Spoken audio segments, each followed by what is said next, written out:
All right, here we go. 13th guard in this series of 2025 free agent guards, and I'm getting towards the end of my list.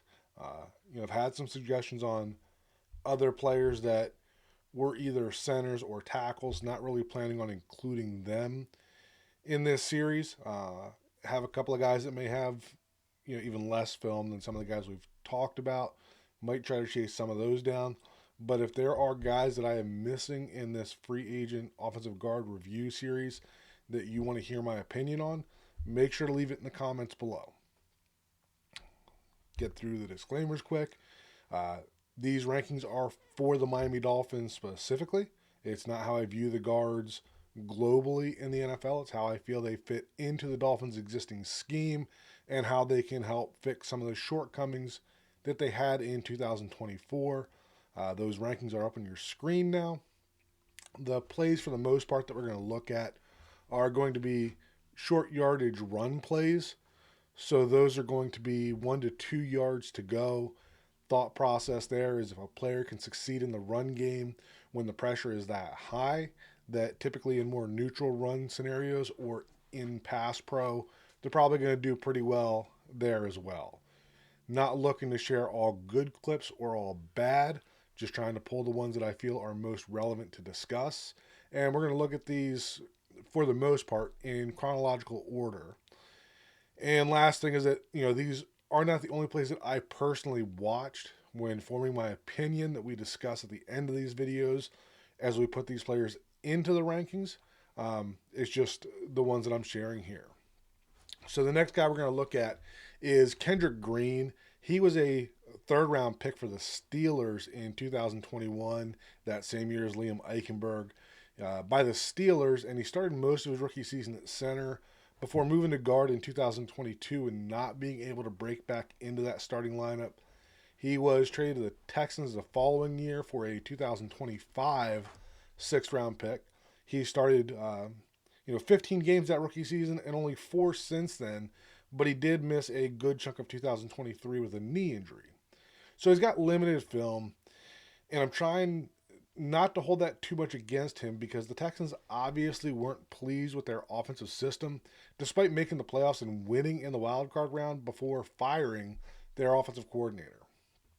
And in addition to that, in the back of my mind is that earlier in the season, I recall a tweet from Seth Payne, who is a former NFL defensive lineman, and I believe he currently covers the Texans, where he said they couldn't even tell whether the Texans were running inside or outside zone.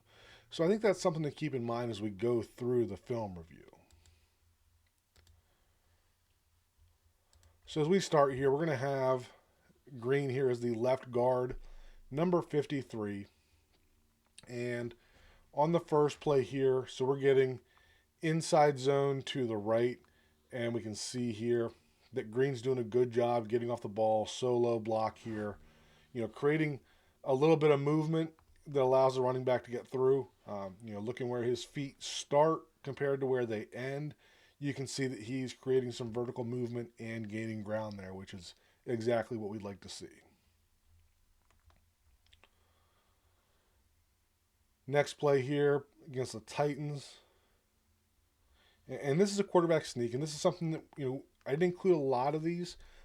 With Green's limited film, I felt that it was worth including, and I wanted to show, right, we talk about the coaching stuff, and everybody else on this play, right, let's get to the first step, where you can see that everybody else is stepping with their inside foot trying to wedge that inside, and you can see that Green is stepping with his right foot based on the leverage of that defender, um, and that ends up letting that defender get into that A gap.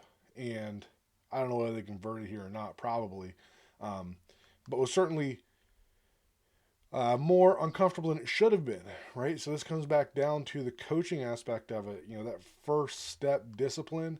Um, this one just kind of stuck out to me as being somewhere that something simple that we're not doing right. So next one here, still against the Titans,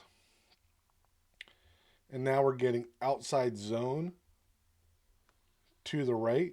Right, got Kendrick Green here, right guard still, and good job of getting off the ball I like the way that he's fitted in there. Would like to see him a little more to the outside here. But you can see that everything gets caught up in the wash there, and it doesn't matter anyways. But still, solid, not great rep here by Green. Moving ahead here to the Ravens, back to you on the right side now. Again, outside zone, and I really like this rep. So you can see that, out of their stance here. Let's get to the snap. Got the motion, right? Out of their stance, right?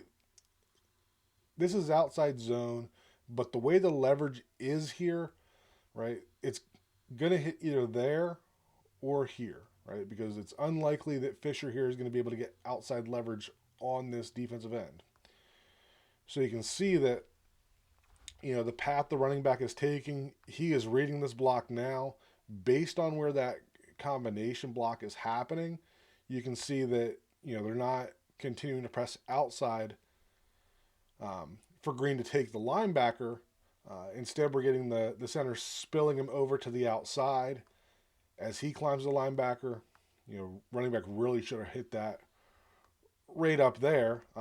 But from a perspective of Green, really good job fitting to that outside half, right? Because this gives him options here, whether he's going to continue to press through the outside or get that knockover block, right? You can see that we get the knockover block there.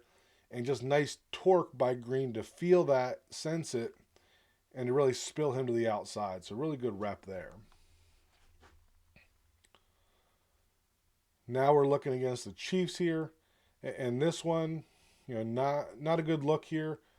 He is the right guard pulling to the left, essentially a counter type play. And we get, three guys are all hitting number 51 here for the Chiefs. You can see that he's, kind of squared up with the tight end there. You got the fullback coming through, and then you've got Green as well. And all three of those guys hit him. And you would think that if you got three offensive players hitting one defensive player, like he should be on his ass or over at the sidelines here. So, don't necessarily like the explosion at the point of attack by Green there. You can see that in addition to not really exploding through there, kind of falls off that block. So not showing great skill pulling and kicking on that rep. Still against the Chiefs, back to you. And so this is, kind of looks like inside zone left blocking, but the way that he hesitates and takes it to the backside, almost looks more like duo and a designed, backside run here. Pretty good job by Green. Not a good job by 47, right? But the combo block here is basically, everything's combo into the left here because they're bringing that split flow action. So the center and left guard are comboing to this linebacker, and then Green and the right tackle are comboing to Bolton here. And you see it off the snap that defender, steps to the inside. So, that makes it a really easy read here. Tackle still has the hand out just to check it before he climbs. But, solid job by Green here of, being able to get on that block and move him a little further in what should have been, an easy conversion. And, they had a better kick out block right here, right? We're looking at potentially a touchdown run, but not Green's fault that it didn't end up that way. And then next play here. So, now we're getting into those first 6 plays were all the short yardage stuff.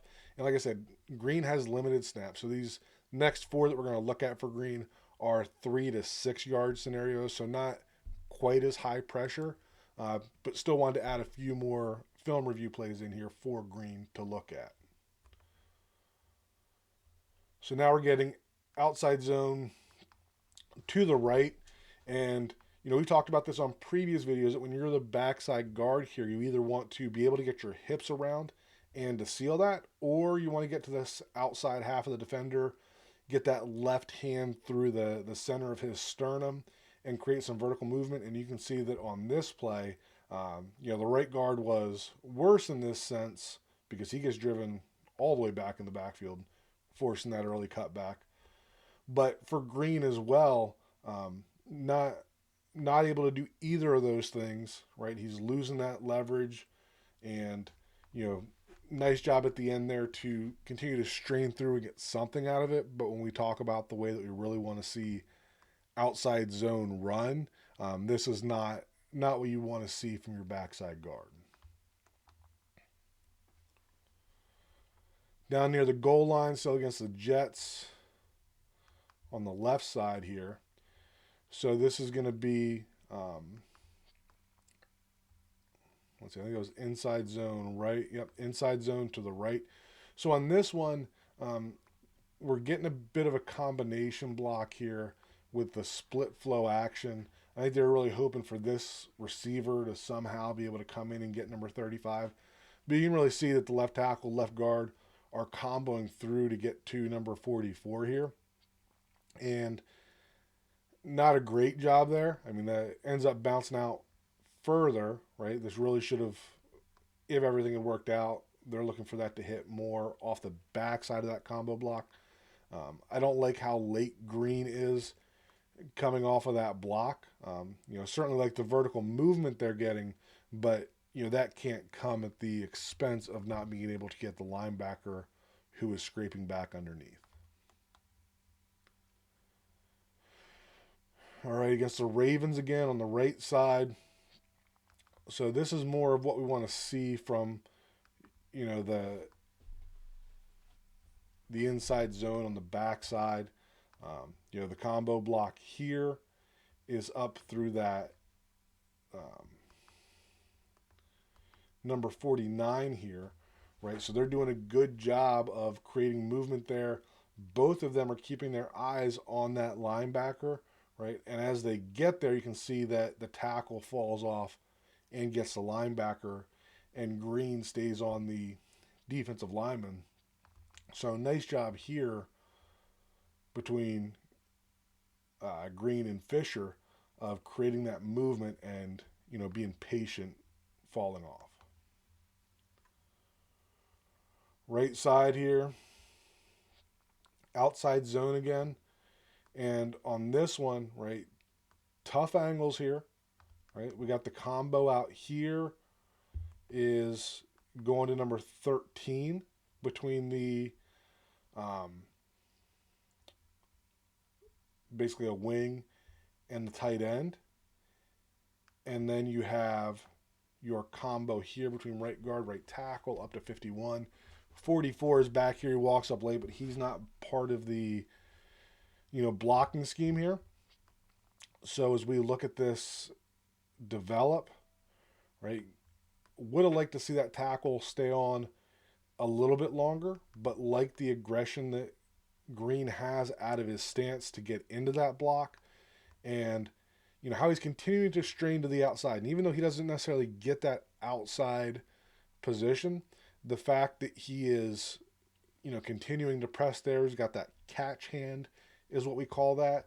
He's able to widen that defender who is starting dead center of the field here, and by the time the running back is really getting the ball, he's out to the hash mark. And that's the horizontal displacement we want when running outside zone. Now obviously a lot of bad things happening on the backside of this play, particularly with the left tackle not being able to get much of a cutoff block there.